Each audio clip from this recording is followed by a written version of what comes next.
আজ থেকে প্রায় 2500 বছর আগের ঘটনা এটা। এটা প্রাচীন গ্রিসে ঘটছিল ঘটনাটা। ঘটনাটা এরকম যে একটা মাঠের মধ্যে 20-25 জন মিলে গল্পগুজব করতেছে।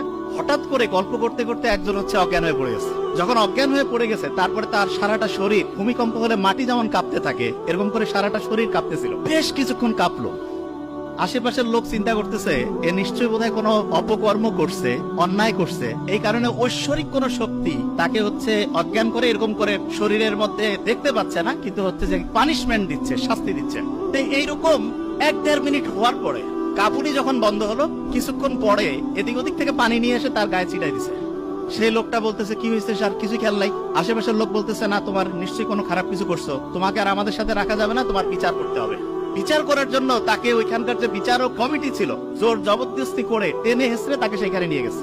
নিয়ে যাওয়ার পরে যারা বিচারক আছেন তারা জিজ্ঞেস করছে যে তোমার সম্বন্ধে যে অভিযোগ আসছে এইটার ব্যাপারে তোমার